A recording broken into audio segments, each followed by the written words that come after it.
네, 성도 여러분 안녕하십니까? 네, 오늘 교과 공부하도록 하겠습니다. 7장입니다. 네, 제목은 마태복음 25장입니다. 네, 오늘은 그 마태복음 24장, 25장에 나오는 그 예수님의 그 설교, 예수님의 가르침에 대해서 우리가 공부해 보도록 하겠습니다.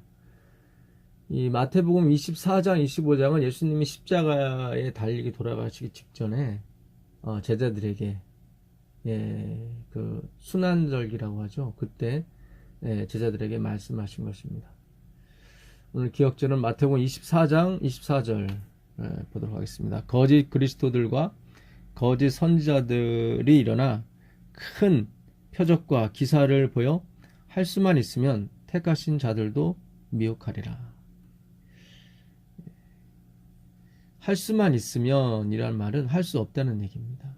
그러니까 아무리 많은 거짓 그리스도인들과 거짓 선지자들이 일어나서 표적과 기사를 많이 보여준다고 해도 이 하나님의 말씀의 진리를 안 사람들은 거기에 미혹되거나 쓰러지지 않습니다. 여기서 할 수가 없기 때문에 할 수만 있다면 if they do 그들이 할 수만 있다면 가정법이죠. 그러니까 못한다는 얘기입니다. 그 표적과 기사는 결국 겉으로 보이는 행위를 말하는 거거든요. 사탄은 이런 일을 아주 능수능란하게 잘 속입니다. 그러니까 많은 사람들이 그 사기를 당하는 이유는 그 사람이 나를 사기칠 줄은 몰랐다는 거죠. 왜냐하면 그들의 행위라든가 그들의 겉모습은 굉장히 젠틀하고 신사적이었기 때문입니다. 그러나 그의 생각, 그가 가지고 있던 신조와 믿음은 숨긴 채 말이죠. 오늘 이번 주 교과의 핵심 주제는 믿음과 행함입니다. 믿음과 실천이죠.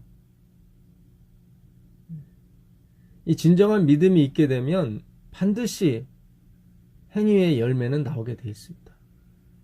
그러니까 행위가 중요한 것이 아니라 믿음이 중요한 것입니다. 야고보가 말한 그 행함이 없는 믿음은 죽은 믿음이다. 그러니까 행함은 무엇으로 이렇게 사용됐냐면 그 믿음이 진짜인지 가짜인지를 이렇게 알아보는 그런 데 쓰인 것이지 그것이 주체가 아니라는 거죠. 그러니까 진정한 믿음이 있는 사람은 반드시 행함이 따라오기 때문에 걱정할 필요가 없다는 거죠. 가짜 믿음을 가진 사기꾼들을 분별하기 위해서 그 야고보서가 동원이 된 거지 행함을 강조한 것이 아닙니다. 근데 하여튼 우리가 성경을 연구할 때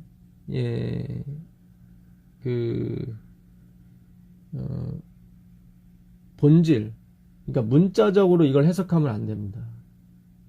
예수님께서 실천해라, 하라 그렇게 말씀하셨으면 우리가 마치 실천할 수 있는 능력이나 있다고 생각하고 우리가 그걸 할 수 있다고 생각해요. 그래서 실천을 해야, 행위를 해야 구원을 얻을 수 있다고 생각합니다.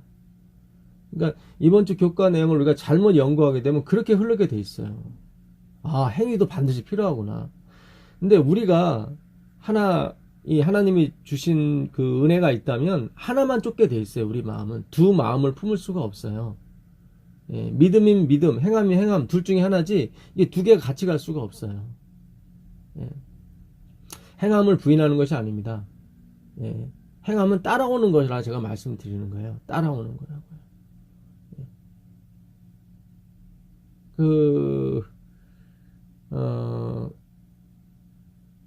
이번 주 교과에 저자분께서 마태복음 7장 24절에 있는 반석 위에 지은 집, 모래 위에 지은 집을 말씀하시면서 이와 같이 행하지 아니하는 자는 다 멸망할 것이라는 주님의 말씀을 예를 드셨습니다. 그래서 실천을 해야 된다 라고 말씀을 하셨는데 이 마태복음 7장 얘기는 그런 내용이 아닙니다. 사실은 반석 위에 지었다는 것은 그리스도가 그걸 지으셨다는 얘기고 모래 위에 지었다는 것은 사람의 지혜, 그러니까 결국 사람이 지었다는 얘기입니다. 그러니까 이스라엘 땅은 비가 안 올 그 건기가 많아요. 그때는 땅이 되게 단단해요. 돌처럼 단단해요. 누가 모래 위에 집을 짓는 사람이 누가 있겠습니까? 다 돌인 줄 알고 짓죠. 근데 비가 와버리면 그 땅이 그렇게 돌처럼 딱딱했던 땅이 완전 진흙탕이 돼버립니다. 그래서 무너지는 거예요. 왜냐면 집을 건기 때 짓지 비 오는 때 짓지는 않거든요. 그러니까 자기가 가는 길이 그리스도인 줄 알았어요. 하나님의 길인 줄 알았어요. 유대인들이. 근데 그게 반석이 아니라 그냥 자기들이 딱딱하다고 생각하니까 돌이라고 생각하고 지었던 거죠. 근데 비가 오면은 그게 다 무너지게 되어 있습니다.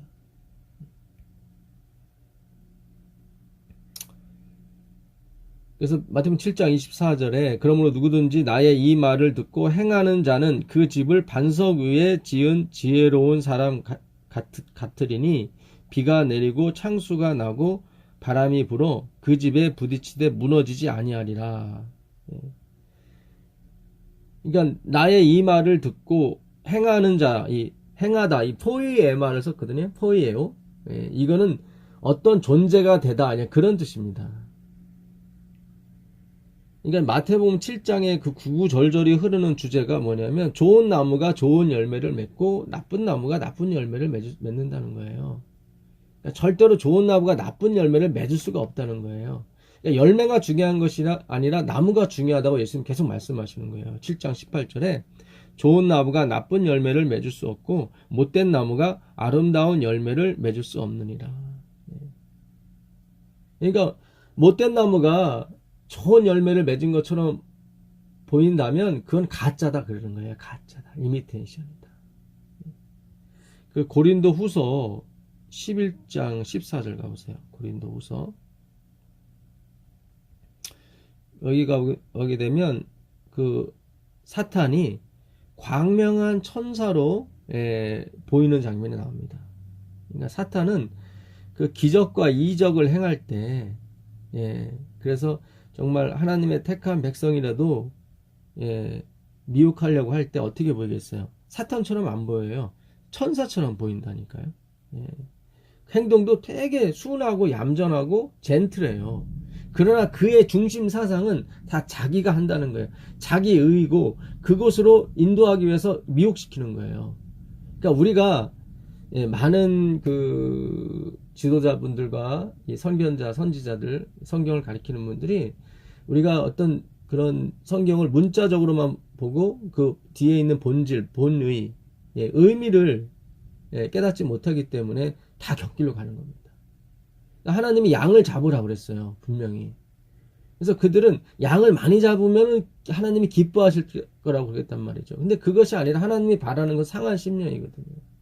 왜 양이 죽어야 되는지, 왜 내 대신 양이 죽어야만 되는지, 왜 하나님이 죽어야만 내 죄가 씻겨지는지 그 죄의 심각성에 대해서 깨닫고 그 은혜를 베푸신 그 예수 그리스도 하나님의 영광과 찬송과 감사를 돌리라는 의미에서 제사를 드리라는 거지, 내가 많은 거 헌금하고 양을 많이 드렸다고 하나님이 기뻐하시는 게 아니거든요. 뭐 하나님이 뭐 고기 못 먹어서 죽은 신입니까?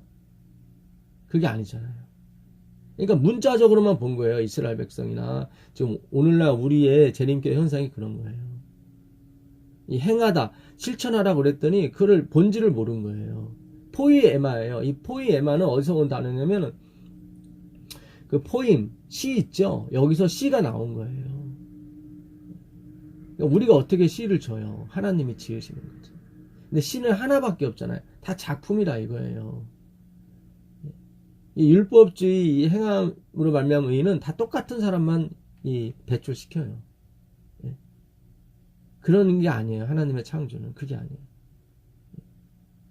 그러니까 우리가 그런 존재, 좋은 나무가 되기 위해서는 그 좋은 나무에 젖붙임을 당해야 되는 것입니다. 우리 스스로 좋은 나무가 될 수가 없어요. 고린도후서 11장 14절에 이것은 이상한 일이 아니니라.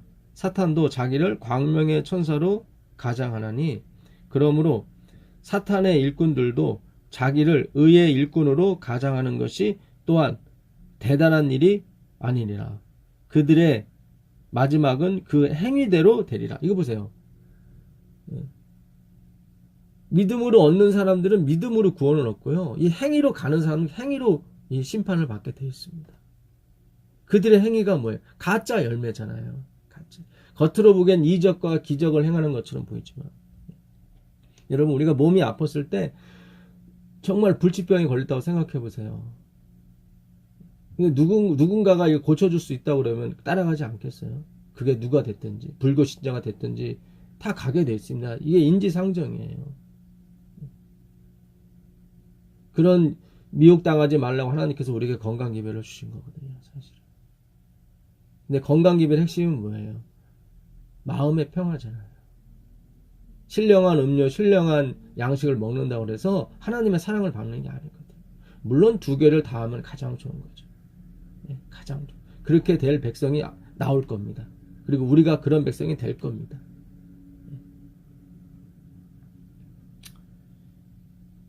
그래서 그들은 의의 일꾼으로 가장하는 것입니다. 겉으로 보기에 행위가 나오는 것처럼 보여요.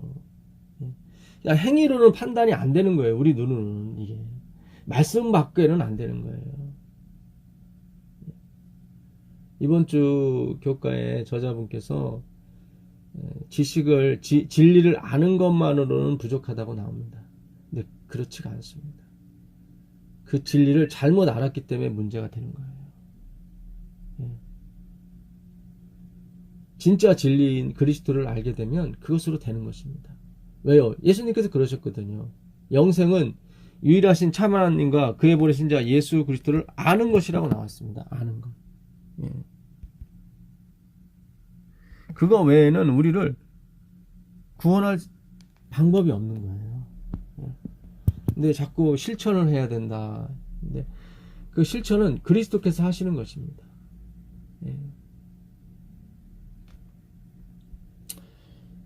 그 마태복음 7장으로 그래서 이 고린도후서 11장 4절 한번 더 보겠습니다.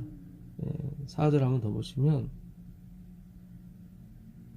만일 누가 가서 우리가 전파하지 아니한 다른 예수를 전파하거나 혹은 너희가 받지 아니한 다른 영을 받게 하거나 혹은 너희가 받지 아니한 다른 복음을 받게 할 때에는 너희가 잘 용납하는구나.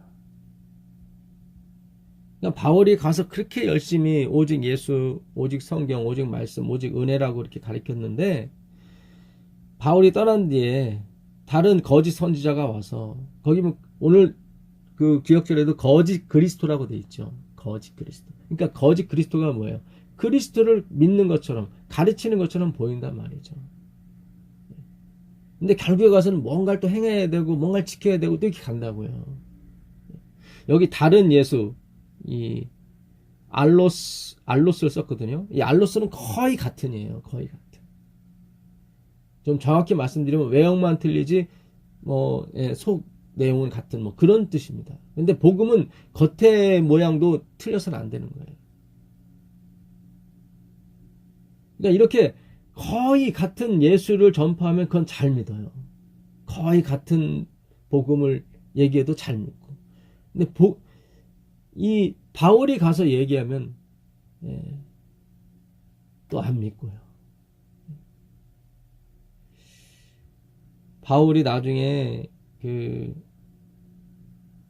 죽기 전에 쓴 그 디모데 전후서가 있습니다. 감옥에서 마지막으로 쓴 글이죠. 15장에 보게 되면 15절에 보게 되면, 아시아에 있는 모든 사람이 나를 버린 이 일을 내가 아나니 그 중에는 부겔로와 하모니게네도 있느니라. 그러니까 아시아에 있는 그 모든 사람이에요. 모든 사람이 누구를 버렸냐면 바울을 버렸어요. 예수님도 다 떠나가죠. 결국 다 떠나가요.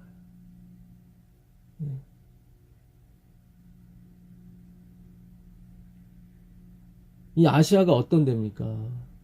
두란노 서원 에베소 교회에서 3년간이나 그러니까 매일 가르쳤던 데잖아요. 그래서 다 떠나가요.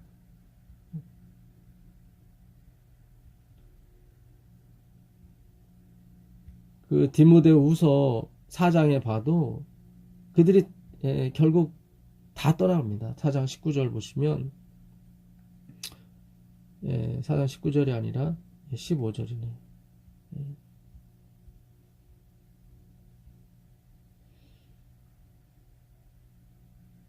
예. 16절 내가 처음 변명할 때 나와 함께한 자가 하나도 없고 다 나를 버렸으나 그들에게 허물을 돌리지 않기를 원하노라. 바울이 감옥에 갇히니까 다 떠난 거예요. 사실 다 버렸어요. 예. 여러분 진리를 전파하는 사람은 외롭습니다. 내가 외롭다고 해서 내가 진리를 갖고 있지 않다. 그런 거 아니에요. 예. 실망하지 마시고 노아처럼 사실 노아를 따라온 사람이 아무도 없어요. 자기 식구 외에는 없어요. 예. 그게 진리입니다. 그게. 예. 이 세상 끝에는 사람들이 그 사탄의 가장단 행위 겉모술수지 겉으로는 진짜 친절하고 젠틀하고 있지만 그 안에 예수가 없는 거죠. 예수는 안 믿어요. 전적으로 안 믿어요. 어느 정도 믿죠. 그러나 자기 자신을 또 믿는단 말이죠. 그걸 구별하지 못해요. 왜냐하면 그들이 표적과 기적을 일으키니까.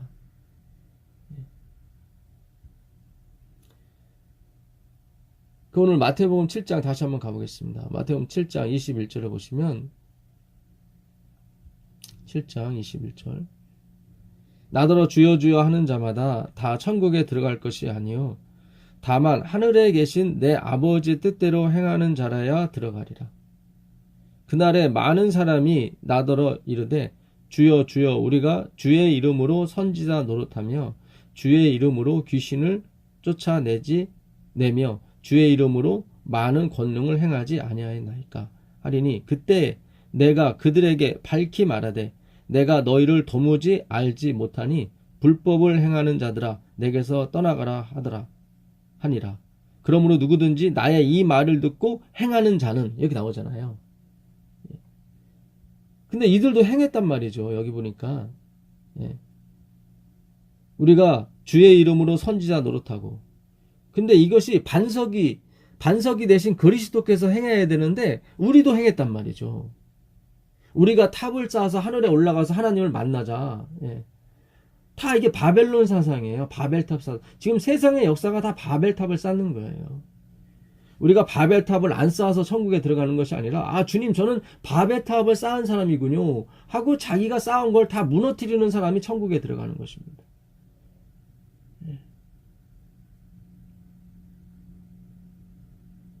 근데 자꾸 오늘날 우리의 가르침은 왜 자꾸 바벨탑을 쌓자는 거예요. 어떤 행위를 하자고 실천을 하자는 거예요.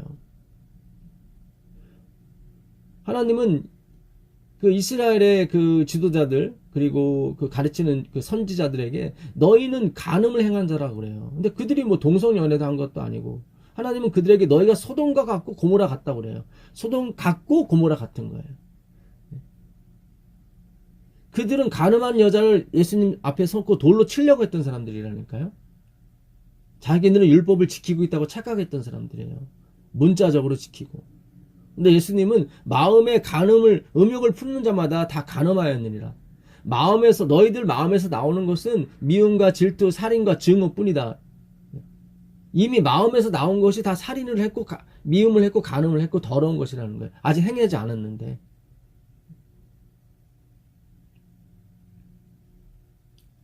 우리가 들어가는 게 아니에요.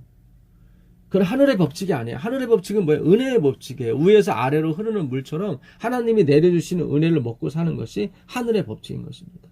마치 이 세상을 무에서 유로 무조건 하나님 은혜로 창조된 것처럼 창조하신 것처럼.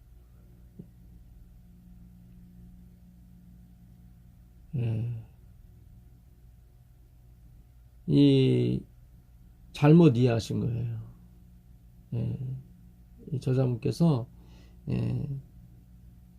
잘못 이해하신 겁니다. 이 마태복음 7장은 우리의 행위를 강조한 게 아니에요. 실천을 강조한 게 아니에요.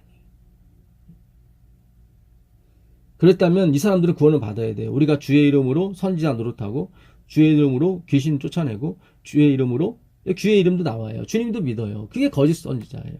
그러나 우리가 들어가요. 자기가. 많은 권능을 행하지 아니하였나이까. 예. 이 사람들이 선지자 노릇할 게 얼마나 친절하고 얼마나 겸손하게 했겠습니까? 엘렌 G. 화이트 기브레드 보게 되면 자기가 자기를 예수라 하고 그리스도라 하고 하늘에서 심지어 불까지 내려오게 하는 그 사람이 얼마나 겸손해 보이고 얼마나 선하게 보이든지 사람들이 다 그를 따른다고 그래요. 그런 것이 아니에요. 이제는 우리가 교과를 보면서도 이제는 분리할 줄 아는, 분별할 줄 아는 그런 시대가 온 것 같습니다. 여러분, 우리의 신앙을 교수님이나 목사님한테 맡기시면 안 되고요. 이제 여러분 스스로가 하늘의 도움을 받아, 성령의 도움을 받아 성경을 연구하셔야 됩니다. 화이프는 그랬어요. 분명히 이 성경을 연구하는 사람들에게는 하나님께서 그 빛을, 그 인도를 해주실 것이다. 그 열천의 비유가 나오죠. 수요일인가 목요일날 보게 되면. 근데 그 열처녀의 비유에서 그 처녀들이 결국 다 졸며 잡니다. 근데 그 미련한 처녀가 가지고 있는 등이 기름이 없으므로 점점 꺼져갑니다. 이 등은 뭘 의미하죠? 등불은? 주의 말씀은 내 발의 등이요 내 길의 빛이니이다. 그러니까 말씀을 상징하죠. 등은요. 기름은요. 성령을 상징합니다. 성령. 이걸 행함이나 실천으로 보시면 안 되고요. 이분들은 성경을 계속 연구한 거예요. 근데 꺼져가는 사람은 더 이상 성경을 연구하지 않는 거예요. 어떤 다른 것에 몰두하기 시작하는 거예요. 그걸 낡은 가죽부대라고 해요. 팔라이오스.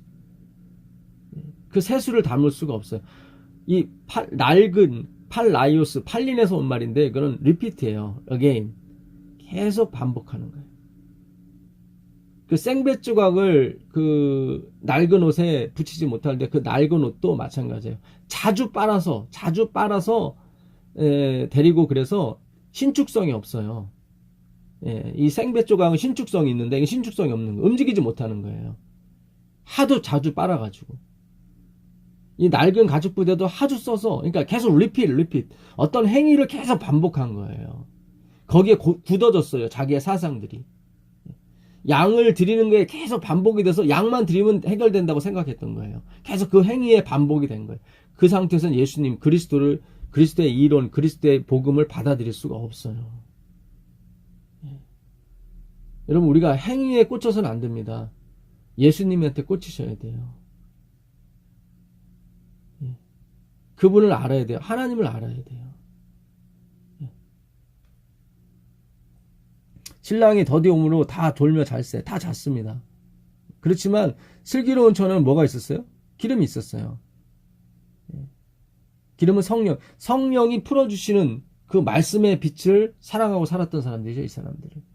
신랑이 왔죠. 그래서 미련한 처들이 나눠달라고 합니다.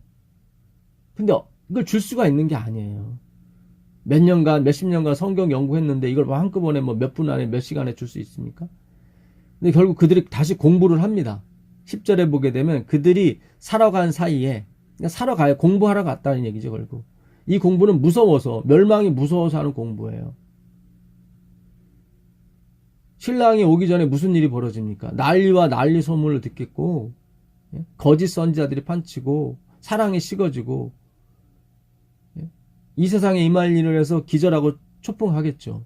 그때 사람들은 다 성경을 연구하기 시작하겠죠. 이미 늦은 거예요. 왜냐하면 그거는 사랑에서 나온 것이 아니라 두려웠고 무서워서 하는 공부이기 때문에 그거는 그들의 심령에 성령께서 쓸 수가 없습니다. 그들이 살아간 사이에 신랑이 오므로 준비하였던 자들은 함께 혼인잔치에 들어가고 문은 닫힌지라.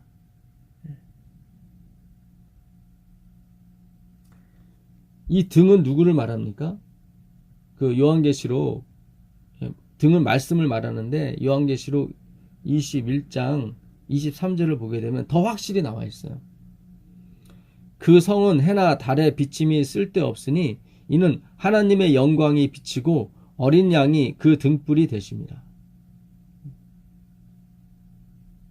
이 등불은 어린 양이신 예수 그리스도를 분명히 말씀하고 있는 것입니다. 해, 달 이런 게 필요가 없어요. 그들이 해, 달이 일하는 것이 필요 없어요. 그리스도께서 일하세요. 아버지께서 일하시니 나도 일한다. 그게 하나님의 영광인 거예요. 그래서 그 심판 때 예수님 우편에 섰던 어린 양들의 무리에게는 하나님이 그러시죠. 네가 나를 위해서 너무나도 수고를 많이 했다. 내가 공고할 때, 내가 가련했고, 내가 헐벗을 때 너희가 나를 입히고 나를 위로해줬고 나를 치료해 줬다. 근데 그들은 행위가 없었다는 거예요. 나는 그런 일 한 적이 없다고 그래요. 근데 왼쪽에 있는 염소는 나는 항상 그런 일을 했다는 거예요. 그들은 행위에 포커스를 맞췄기 때문에 그래요.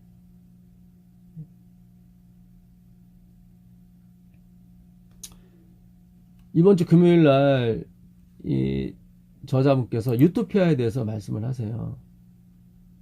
사람들이 세상에 유토피아를 가져오리라고 기대했던 이상에는 어떤 것들이 있었습니까? 이론들을 말하는 거죠. 그것들이 예외 없이 모두 실패로 돌아간 이유는 무엇일까요? 사람들이 정말 이 교단에도 마찬가지죠. 뭐 박매홍파를 비롯해서 여러 가지 파가 유토피아를 건설하려고 했었죠, 사실은. 돌나라든가. 자기 재산을 다 바쳐서 서로 유무상통하면서 쓰려고 그랬죠. 근데 안 돼요, 그거는. 우린 거룩한 육체가 되질 못해요. 우리가 어떤 행위를 할 수가 없어요. 그 대표적인 게 공산주의 아닙니까? 공산주의가 유토피아라는 뜻이거든요. 엥겔스와 칼 막스, 특히 칼 막스는 기독교인이었어요. 이들이 다 행위로서 해보려고 했다고요. 함께 유무상통하고 해보려고 그랬다고요. 안 된다니까요.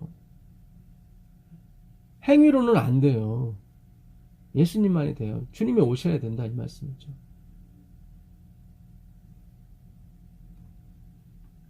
두 번째 질문에 우리의 믿음을 강화시키기 위해서 하나님은 우리에게 무엇에 대하여 순종하라고 말씀하십니까?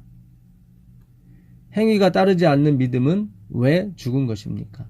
하나님의 계명을 지키는 자들에게 어떤 종류의 시련이 닥칠지 생각해 보십시오. 우리는 왜 그런 상황이 오지 않은 지금부터 그때를 왜 준비해야 할까요? 우리가 할 준비는 뭐예요? 등불과 기름이에요. 하나님 말씀을 연구하면 되는 거예요. 그 말씀이 살아서 우리 가운데 역사하시고 움직이신다니까요. 이번 주 교과에도 피상적으로 믿고 피상적으로 공부하고 그 등불이 꺼져가는 사람들은 다 그렇다는 거예요. 실물교훈에. 그들은 피상적으로 그냥 내가 예배에 참석하고 어느 정도 봉사하고 그럼 그걸 만족하는 거예요. 더 이상 성경 연구를 안 해요. 그런 거지 성령이 와서 뭐 실천하는 게 아니에요. 예. 제가 실천하지 말라 그런 뜻이 아닙니다. 요한이 그랬잖아요. 요한복음 14장 26절에 보혜사 성령이 오실 것인데 그가 우리를 진리 가운데로 인도할 것이고 내가 너희에게 말한 모든 것을 생각나게 하실 것이다. 그러니까 성령이 오시는 것은 기적을 일으키는 것이 아니라 그 말씀을 해석해 주시고 말씀의 빛을 우리에게 확실하게 비춰주신다.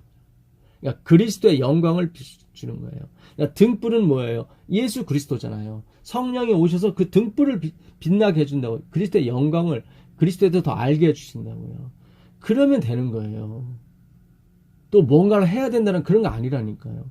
이 해석을 잘못하신 거예요. 해석을 그렇게 하는 게 아닙니다. 왜냐하면 우리가 지금까지 다 행위에 초점을 맞춰서 결국은 다 그렇게 했기 때문에 그렇게 된 거예요. 예수님이 이 두 번째 자리를 밀려났죠. 순종이라고 하는 것은 모든 것을 하나님께 포커스를 맞추라는 게 순종이에요. 진리를 알라는 거죠. 불순종은 뭐예요? 아페이도예요. 본질을 모르는 거예요. 본질을 모르고 습관과 행동만 하는 거예요. 그걸 불순종이라고 그래요. 그러니까 우리가 자꾸 이 세상에서 말하는 순종의 개념, 도덕과 윤리에 비춰진 사회, 문화, 윤리에 비춰진 그런 순종만을 생각해서 그걸 기독교에 적용시켰다고요. 그게 아니에요. 우리가 주의 이름으로 선지자도 하고 우리가 주의 이름으로 귀신 쫓아내고 주의 이름으로 많은 일을 행했는데 하나님은 누구든지 내 말을 듣고 행하는 자는 복이 있다고 말씀하셔요. 왜 행했는데 그 행함이 아니라고 말씀하시는 거죠. 모든 것을 그리스도께 초점을 맞추는 그 행위를 말하는 거예요. 그런 존재가 되라는 거죠. 근데 그런 존재가 우리가 될 수가 없어요.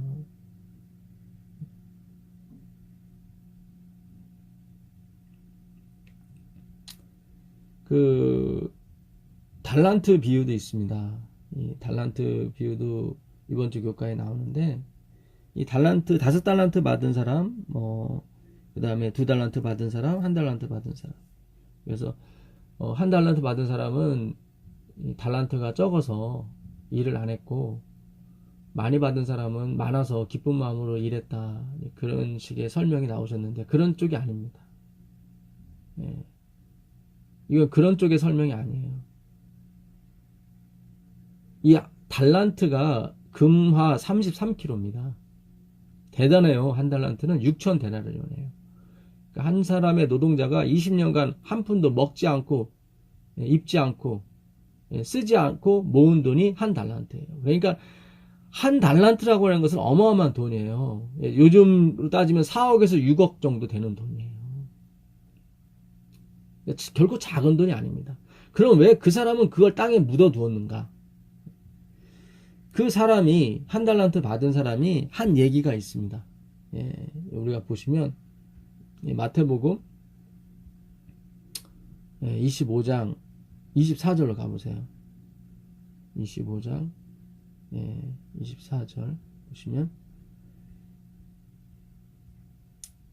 한 달란트 받았던 자는 와서 이르되 주인이여 당신은 굳은 사람이라 심지 않은 데서 거두고 해치지 않은 데서 모으는 줄을 내가 알았으므로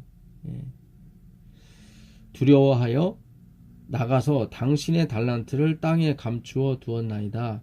보소서 당신의 것을 가지셨나이다.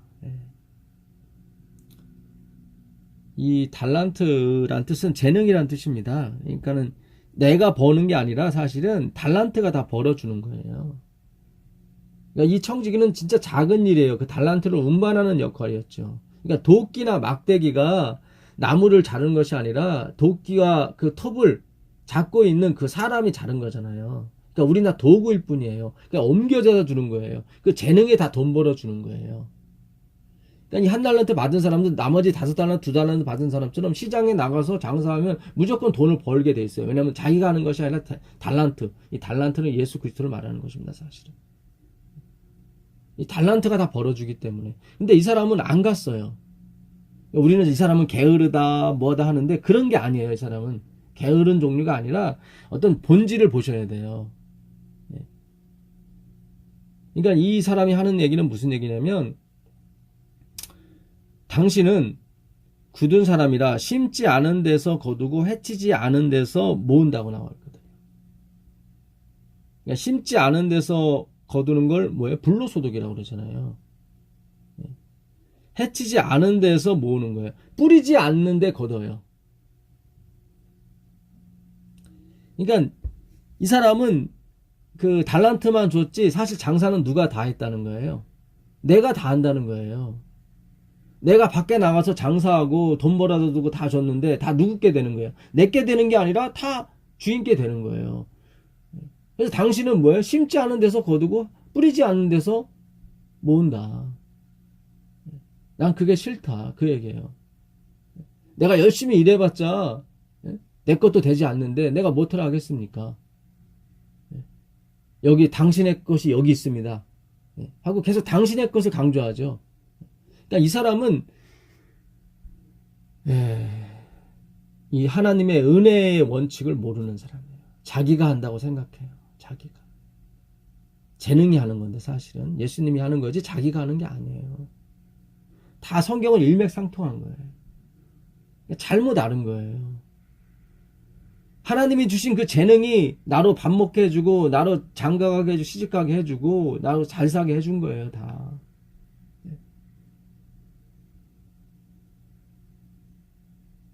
근데 이 사람은 성경이 다 하나님 것이라고 하니까 싫은 거예요. 그게.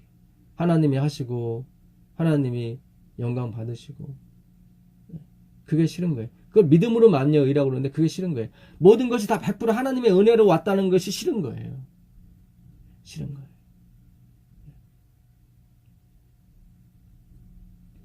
신명기 한번 가보겠습니다. 신명기 8장 가보시면 신명기 8장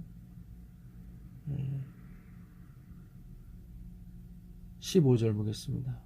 너를 인도하여 그 광대하고 위험한 광야 곧 불뱀과 전갈이 있고 물이 없는 간조한 땅을 지나게 하셨으며 또 너를 위하여 단단한 반석에서 물을 내셨으며 내 조상들도 알지 못하던 만나를 광야에서 내게 먹이셨나니 이는 다 너를 낮추시며 너를 시험하사 마침내 내게 복을 주려 하심이었느니라. 그러니까 하나님이 모든 걸 다 하셨어요. 먹고 먹이고 입히고 다 하셨어요. 낮추셨단 말이죠. 아, 나는 할 수 있는 게 아무것도 없구나. 그들은 나를 입히고 나를 먹여주고 나를 한번 해보십시오. 그럼 하나님 섬길 수 있습니다. 그랬단 말이죠. 근데 다 실제로 하나님이 먹여주시고 입혀주시고 다 했는데 그들은 우상을 섬겼단 말이죠. 야, 내가 이거를 받는다고 해서 내가 하는 게 아니구나. 그걸 깨달은 거예요. 낮추신 거예요. 하나님께서. 그렇게 낮춰야만 복을 받을 수 있기 때문에 그래요. 그러나 내가 마음에 이르기를 내 능력과 내 손의 힘으로 내가 이 재물을 얻었다 말할 것이라. 내 하나님 여호와를 기억하라. 그가 내게 재물 얻을 능력을 주셨습니다. 이같이 하심은 내 조상들에게 맹세하신 언약을 오늘과 같이 이루려 하십니다. 예수님과 하신 언약이 있었기 때문에 예수님을 믿는 사람들은 하나님께서 재능도 주시고 달란트 주시고 다 복을 주신 거예요. 근데 이들이 착각을 해가지고 자기 힘으로 스스로 낮췄기 때문에 내가 겸손했기 때문에 하나님이 나한테 이런 복 주셨을 거야. 이렇게 착각했다고요. 자꾸. 하나님의 인도하시는 손길을 못 보고 다 자기가 했다고 착각하는 거예요. 하나님이 제일 염려하시는 게 그거란 말이죠. 오늘날 이 재물과 이 복이 다 내 능력과 내 인격과 내 행위에서 나왔다고 착각하는 거죠. 여러분, 성경을 연구하다 보게 되면 나 자신을 알게 됩니다. 그리고 하나님의 은혜를 알게 됩니다. 표피적으로 관념적으로 연구하지 마시고 정말 예수 그리스도의 인도하심을 따라 연구하게 되길 바랍니다. 죄는 뭡니까? 나에게 초점을 맞추는 것이 죄예요. 의는 우리에게 은혜로 주신 하나님의 아드님의 그 행위에 초점을 맞추는 것이 의인 것입니다. 이번 주 교과 일요일날 연회신에 보게 되면 교회와 세상의 상태가 내 앞에 열리고 바로 우리 앞에 놓인 두려운 장면들을 보았을 때 나는 그 장면으로 인해 경고를 받았으며 밤마다 집안 모두가 잠자는 동안 하나님께서 내게 주신 것들을 기록하였다. 나는 사탄, 장차 나타날 거짓 그리스도가 이적을 행하는 능력을 보았는데 그는 종교계보다 더 큰 분야에서 속임수를 행할 것이며 할 수만 있다면 택한 자라도 미혹하려 할 것이다. 그러나 미혹할 수 없습니다. 왜냐하면 하나님의 그 진의 본질을 알고 있기 때문에 그들은 항상 성경을 연구하기를 힘쓰고 항상 주의 말씀을 가까이 했던 사람들이기 때문에 그 말씀이 그들을 살리는 것입니다. 근데 이 마귀는 종교계뿐만 아니라 사회, 문화, 정치를 비롯해서 모든 곳에서 그들이 이적과 그 능력을 보이고 마치 겸손한 것처럼 광명한 천사처럼 나타나죠. 거기에 다 속아 넘어갑니다. 우리가 행위에 초점을 맞추게 되면 다 걸로 넘어가게 돼 있어요. 가래뽑은 기별 3권 114페이지입니다. 월요일날 보시면 성경의 진리로 마음을 견고히 방어한 자들 외에는 아무도 최후의 대쟁투를 견디지 못할 것이다. 대쟁투 593페이지. 맞습니다. 아멘입니다. 정말 엘렌 지 화이트는 우리에게 정말로 제대로 된 빛을 우리에게 제시해주고 있어요. 우리가 그의 권고대로 하나님의 말씀이신 성경을 정말로 열심히 아주 열심히 파고 연구할 필요가 있는 것입니다. 이 성경의 진리이신 그리스도, 그리스도로 마음을 견고히 다져지고 방어한 자들 외에는 이 최후의 대쟁투를 견디지 못할 것입니다. 이렇게 확실한 말씀이 있는데 저자분이 갑자기 뜬금없는 말씀을 하세요. 물론 지적으로 하나님의 말씀에 기초를 두는 것도 중요하다. 그냥 중요한 거에 그냥로 끝나야 되는데 또 자기의 생각을 말씀하세요. 그러나 예수님의 말씀에 따르면 그것으로는 우리가 직면할 시련을 견디기에 충분하지 않다. 언제 예수님이 그런 말씀하셨습니까? 아까 그 저자분께서 마태복음 7장에 나오는 누구든지 나의 말을 듣고 행하는 사람은 거기에 초점을 맞추신 거예요. 근데 그 7장은 그런 얘기가 아니거든요. 제가 설명해 드렸잖아요. 좋은 나무가 좋은 열매를 맺고 나쁜 나무가 나쁜 열매를 맺게 되어 있습니다. 열매가 중요한 것이 아니라 나무가 중요하다는 거죠. 근데 우린 나무가 아니에요. 나는 포도나무라고 하신 그 그리스도께 첫부침을 당해야 되는 것입니다. 누가 덧붙여 주시는 거예요? 아버지께서 주시는 거지 내 스스로 하는 것이 아니에요. 나더러 주여 주여 하는 자마다 내가 우리가 주의 이름으로 선지자 노릇하고 주의 이름으로 귀신도 쫓아내고 주의 이름으로 많은 귀신을 쫓아냈다는 얘기는 많은 봉사와 많은 치료를 해줬다는 거예요. 그러니 다른 사람한테 얼마나 존경을 받고 사랑을 받았겠습니까? 근데 우리가 들어가잖아요.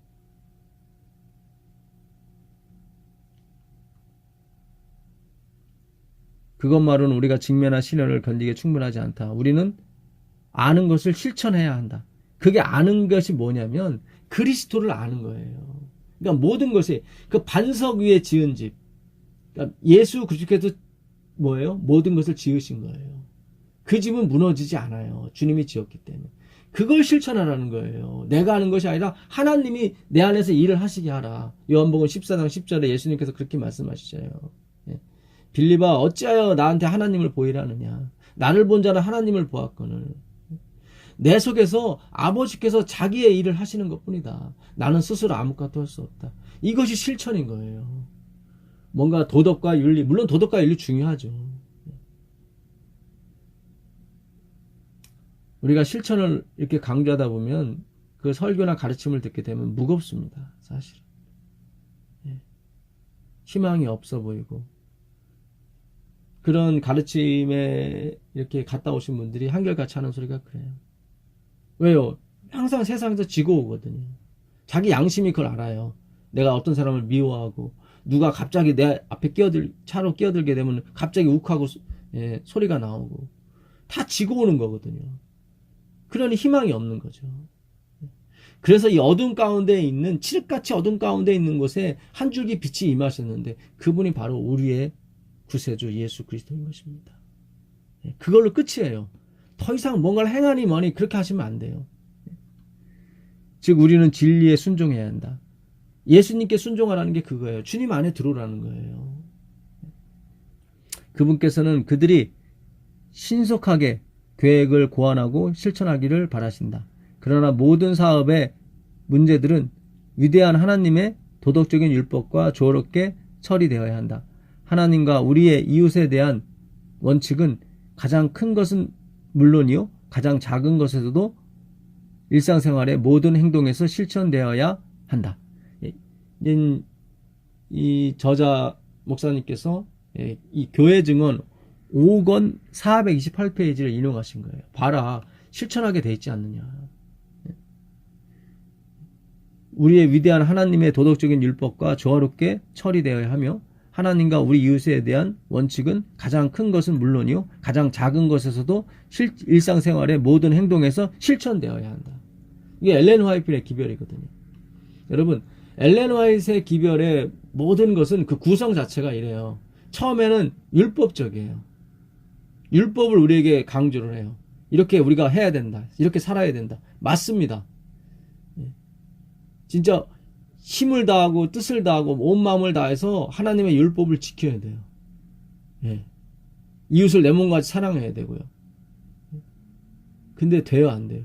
안 된단 말이죠. 그래서 누가 오셨어요? 예수님 오셨어요. 그래서 항상 그 엘렌 G 화이트의 그 글의 마지막에 가보게 되면 무슨 얘기가 나오냐면, 그래서 예수님께서 오신 것이다.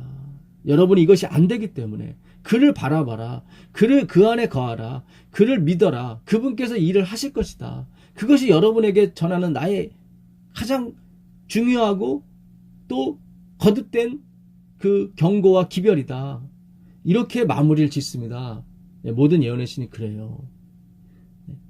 이렇게 한 달랑만 달랑 이렇게 해버리면 이게 내가 실천을 해야 되네. 이렇게 자꾸 행위로 가기 쉽다고요. 그래서 그 마지막 장 429페이지에 있는 말씀을 제가 이번 주 교과에는 없지만 제가 찾아서 이렇게 올려드립니다. 우리들 중 어떤 사람에게든지 유일의 안전책은 예수님을 굳게 붙들고 어떤 것도 도우시는 전능하신 분에게서 영혼을 분리시키지 못하게 하는 것이다. 보세요. 이렇게 끝난다고요. 아멘입니다. 아멘. 우리가 이 믿음에 예수 그리스도의 초점을 맞추지 못하고 계속 이렇게 섞인 기별 상태에서 살았기 때문에 한쪽 달랑 믿고 그렇게 왔단 말이죠. 그게 아니라 전체 숲을 봐야 된단 말이죠. 우리가 구약만 봐서는 안 되고 신약도 같이 봐야 되는 것처럼 엘렌 지 화이트 분들 그래요. 어떤 한 패러그래프만 볼 것이 아니라 그 엘렌 화이트분이 가리키고자 했던 것이 그런 행위나 실천이 아니라 그리스도란 말이죠. 그리스도, 예수 그리스도. 그래서 이렇게 마지막 장에는 항상 이렇게 우리의 유일한 안척제, 이거 말고는 다른 게 없다는 거죠. 예수님을 굳게 붙들고 어떤 것도 도우실 수 있는 전능하신 분에게 우리의 영혼을 분리시키지 못하게 하는 것이 우리의 일이라는 거예요. 그래서 전반부에 율법적인 요소가 들어가는 거예요. 왜냐하면 우리를 다 죄악에 가둬야 되거든요. 성경 그 로마서 11장 32절에 모든 사람을 죄악에 가두었다고 그랬잖아요. 그 이유는 긍휼을 베풀려고 하시기 때문에 그래요. 이것이 하나님으로부터 은혜다, 긍휼이라는 걸 깨우치고 체험케 하기 위해서 하나님이 그렇게 하시는 거예요. 여러분, 저는 도덕 폐기는 자가 아닙니다. 무율법자도 아니고요. 화요일날 하나님께서는 죄를 범하는 당신의 백성에게 그들의 죄를 제거해 주심으로써 거룩한 진리의 빛에 비추어 그 모든 죄의 가증함을 그들로 보게 하신다. 이게 가장 중요해요. 하나님께서는 죄를 범하는 모든 당신의 백성에게 그들의 죄를 제거해 주세요. 그리고 그 죄가 얼마나 가증한지를, 그러니까 우리 스스로가 내가 얼마나 가증하게 아주 얕게 포장되게 살았는지를, 얼마나 이기적으로 나와 내 가정만을 생각하고 살았는지를 보게 해주세요. 그래서 그 죄, 탐욕과 탐심, 이기적인 욕망으로, 교만으로 어눌러진 자기 자신을 우상으로 섬겼던 거죠. 그걸 봄으로써 자기 자신을 환멸하게 되고 자기 자신을 멸시하게 되고 그렇게 되는 것입니다. 그래서 바울이 나는 날마다 죽노라고 그러잖아요. 그러한 때에 죄악을 영원히 버리는 것이 그들의 의무이다. 그러니까 앞에 것이 돼야 뒤에 것이 되는 것입니다. 근데 앞에 걸 보지 못하고 그들의 죄악을 영원히 버리는 것이 그들의 의무이다. 이것만 이렇게 해버리면 안 되는 거예요. 다만 하나님의 백성이 그들을 다루시는 하나님의 섭리를 깨닫고 그분의 교훈을 받아들인다면, 그거 보세요. 우리를 다루시는 그분의 섭리, 무조건 죄악을 버리라 그런 것이 아니라, 능력도 안 주면서 죄악을 버리라 그런 것이 아니에요. 여기서 말하는 죄악은요, 그 근원이 뭐냐면 너 자신에게 초점을 맞추는 것에서 벗어나 하나님의 은혜에 초점을 맞춰라 그러는 거예요. 사실은 그 하나님의 섭리를 깨닫고 그분의 교훈을 받아들인다면 그들이 걸어갈 똑바른 길과 암흑과 실망 속에서 그들을 인도해 줄 빛을 발견하게 될 것이다. 증언보감 2권 276페이지 맞습니다. 아멘입니다. 우리가 그 하나님의 섭리 은혜를 깨닫게 되면 그 한 줄기 빛을 잡게 됐는데, 그것이 십자가의 빛, 그리스도의 빛, 하나님의 영광의 빛인 것입니다. 수요일 날이요, 성령이 사람의 마음속에 역사하게 되고 이 역사를 당사자가 갈망하고 동의하게 될 때 그의 앞에는 새로운 품성이 심기게 된다. 우리가 이 그리스도의 빛, 하나님의 놀라우신 품성, 항상 우리의 죄를 제거해 주시고 우리를 포장해 주시고 우리를 덮어 주시는 그 어머니보다 그 어머니의 그 하나님 되신 그 품성을 우리가 알게 되면 그분의 품성에 갈망하게 되고 우리도 그와 같아지고 싶어하는 욕망이 생기는 것입니다. 그러나 미련한 처녀로 대표된 계급은 단지 피상적이고 표면적인 행위만으로 만족하는 자들이다. 그러니까 하나님의 성경은 연구하지 않고 내가 교회 가서 봉사하고 내가 헌금 많이 내고 내가 예배 열심히 참여하면 된다고 생각했던 그런 것이 미련한 처녀였단 말이죠. 그 성경에 깊이 뿌리 박힌 하나님의 은혜를 보지 못하고요. 그들은 하나님을 알지 못한다. 그들은 하나님의 품성을 연구하지도 않고 하나님과 교제하지도 아니한다. 연구하지 않아요. 자기에 대해서만 연구하고 어떤 행위에 대해서만 연구하지 하나님의 품성에 대해서 연구하지 않아요. 그러므로 그들은 하나님을 의지할 줄도 모르고 무엇이 하나님을 의지하는지를 몰라요. 자아 부인, 자기 삭제가 뭔지도 모르고요. 하나님을 쳐다보고 살 줄도 모른다. 누가 하나님을 쳐다봅니까? 자아 부정, 자기 부인을 한 사람이 하나님을 쳐다보게 되어 있는 것입니다. 우리의 역사, 우리의 인생의 역사가 다 허망한 것이고 결을 잉태하고 짚을 해산하였다는 그 고백이 나올 때 우리가 하나님을 쳐다보는 것입니다.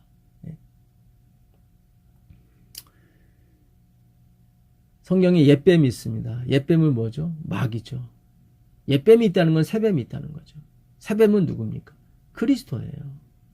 구리뱀을 장대에 달아서 높이 달라. 그를 쳐다본 적 다 살더라 그랬잖아요.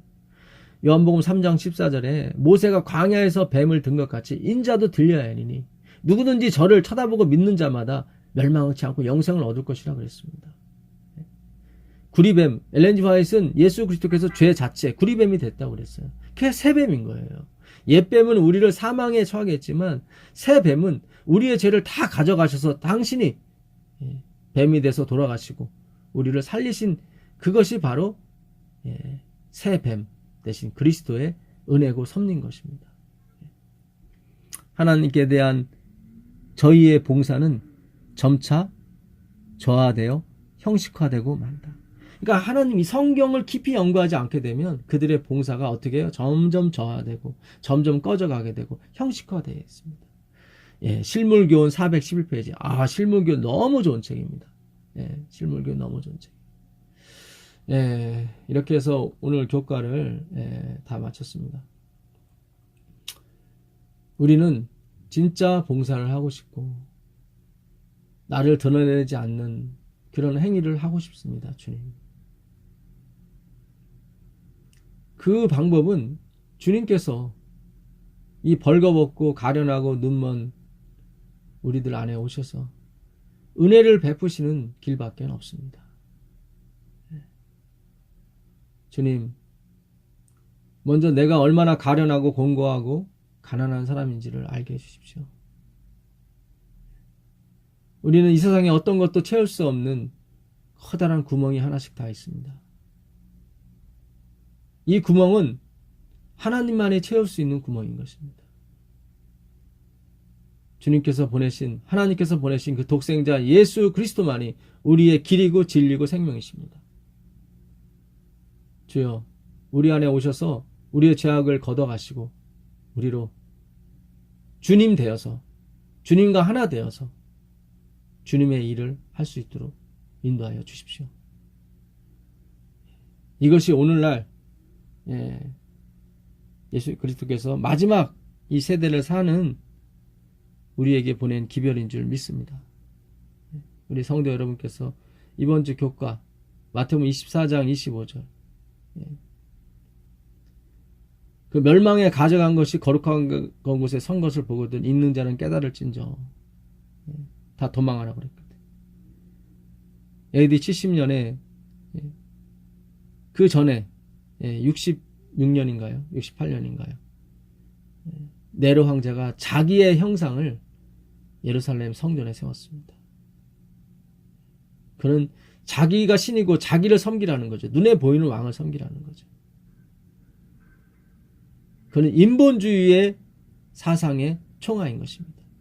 그 인본주의가 그 성전 안에 들어왔을 때 46년 아니라 460년간 지은 성전이라도 다 무너져야 되는 것입니다. 오늘 우리 교회에 인본주의 사상이 들어오고 인간의 행위가 찬양을 받고 그것만이 진리라고 생각한다면 그것은 멸망에 가정한 것이 거룩한 게 선 것을 보는 것입니다. 왜 하나님께서 이 마지막 교회 라오디게를 내 입에서 토하여 내친다고 말씀하셨을까요? 이거는 가정법이 아닙니다. 사랑하신 여러분, 제가 누구를 비난하거나 그런 것이 아닙니다. 우리가 현실을 직시하고 정말 여러분들이 깨어서 각자가 성경을 연구하고 주님께 부르짖는다면 주님께서 성경 안에 있는 놀라운 빛을 여러분께 비춰주심으로 여러분이 가지고 있는 등불이 영원히 꺼지지 않도록 해줄 것입니다. 그 은혜가 함께 하시길 빌면서 오늘 말씀 마치겠습니다. 하늘에 계신 아버지 하나님 감사합니다. 오늘도 우리에게 은혜로운 말씀, 지혜의 말씀을 주시니 감사합니다.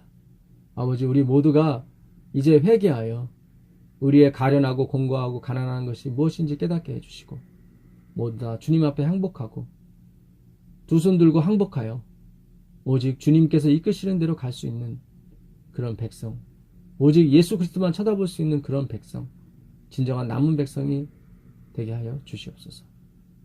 예수 그리스도의 이름으로 기도합니다.